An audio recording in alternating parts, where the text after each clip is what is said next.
Finally, I'm gonna get some coffee. It's been over 24 hours since I've had coffee.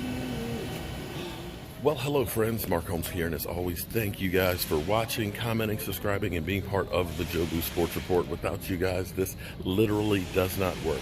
All right, so behind me there is the Super Bowl trophy. Is going to be over there right next door to the United Way booth, and it's going to be really, really cool. Can't really show you guys all the stuff that's going on here, except if you can keep a secret. We're actually putting some footage in special, double secret, for members only. So if you're a member, we're putting up a couple extra videos for you guys, so that way you can see what this place is doing. And it is literally changing by the hour. So some news for you guys. Amari Cooper. Amari Cooper says he's excited about the prospect of the West Coast offense, and that he's apprehensive about free agency. As in, you know the definition. I'm not great with the King's English and all that stuff. I get this light that's shining mine. I'm not great with the King's English, but apprehensive is like hesitant. It is like a fear of the unknown. It is not really wanting to do that. So that's maybe a good thing, because maybe he'll look at this and say, I might be able to go to X, Y, or Z team and make more money, but is that additional money worth my integrity or my enjoyment of being here in Dallas? In which case he may look at it differently. Instead of saying, I'm going to try and make every dollar that I can, that it's going to be more of, how can I be happy and hopefully get a ring? And that's more important than anything else. That's the way I look at it. So getting him healthy is going to be key, because he, I believe, was hurt a lot more than what was led on to be believed.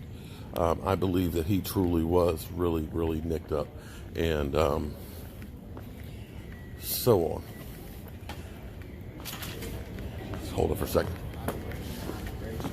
Is there a way I can go outside and come back in so I can just see the helmets, or do I have to go all the way around the building and stuff? Okay, thank you. You have the right.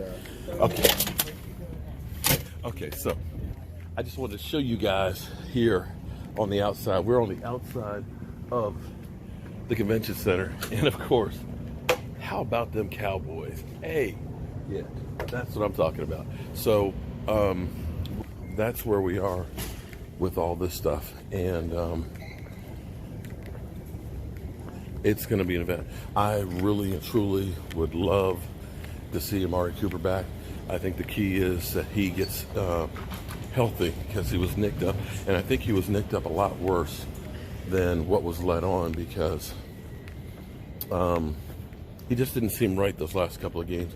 And a lot of times we find out that there's guys out there that will do anything and everything to make sure that they stay on the field. They're not going to complain and say, I was injured, I'm going to do everything I can to be out there. And those guys are warriors, but although they may be warriors, doesn't look like anything's open yet. Although they may be warriors, it's not always the best thing to have somebody who's not 100%. And we as fans turn around and say, oh, that guy was a bum. He's not worth the money and things like that. And they get given a hard way to go.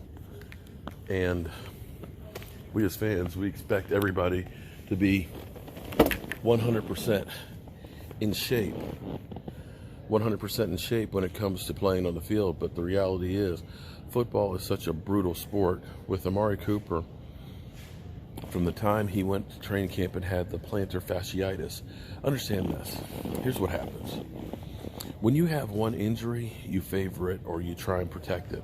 And a lot of times when you do that, what happens is it ends up making something else worse.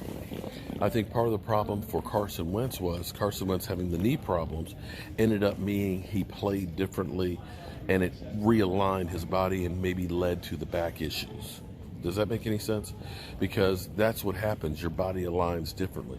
And so with him having the plantar fasciitis, where he could not work out all training camp, understand, he did not work out all training camp. And then he ends up having the thigh issue, the ankle issue, and all these other issues and things. A lot of that might be pointed back to having the plantar fasciitis. So it's key for him to get that part squared away, so that way it doesn't lead to those other things. Because when he's on, he is a beast. And with his route running ability, because that guy is dead on precise. You know, he's not going to be 6 inches off when he runs a route. He could be a key piece to a West Coast offense. Now, he says he hasn't talked to Will McClay yet, but I'm pretty sure that that's coming. It seems like, you know, players are now just really getting to be talked to by the organization, because let's face it, this is a major upheaval for the Dallas Cowboys, having changed the coaching staff completely. These are all new guys that literally just got here. So they're digging through all of the profiles, the film, getting their office and stuff set up. It's only been 2 weeks. And technically, this is the off season between now and the 18th of March when the league year begins. So this is their time to start getting the plan together of what they're going to execute. And so you'll see them begin to talk to players and stuff. So that's all I have to say about that, man. We're going to try and make this a fun-filled week for you guys. We're going to have a lot of the sights and sounds that are going on. I will be here at NFLX most days, so if you're going to be coming into NFLX, check on the site and things, and I'll post, you know, when I'm going to be here and things like that. I know a couple of people have reached out to me and said they're going to be in Miami and things. Depending on how the schedule is, I may try and schedule like a meetup there. We can do a live stream at a restaurant or a bar or something. And between working, because this is, you know, I've got to take care of business here. The main focus point while I'm here is be part of the whole NFL experience stuff and make sure that they've got everything they need and it's running well and supporting the whole event. So I work around that stuff. So, but we'll definitely do some fun stuff, and hopefully you guys will enjoy some of the stuff that we can bring you. I wish I could show everybody the way this place is setting up, because it is cool. I mean, it's literally from yesterday, just having basically the light racks and stuff down from the ceiling, to now all of a sudden everything's being built, and it's like a city that's being built overnight. It'll be interesting by the time we leave here tonight to actually see it pretty much probably put together.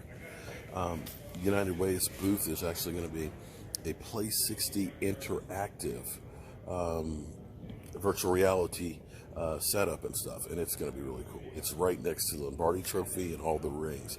It will be incredible. So I'll be definitely showing you guys that, and maybe we'll see if we can give you guys a peek ahead of time.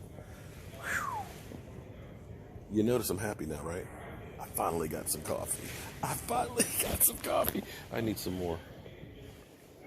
I really need some more coffee. Yeah. But I've definitely come to life. All right. We got lots more to do tonight. I'm Mark Holmes, and I'll see you soon.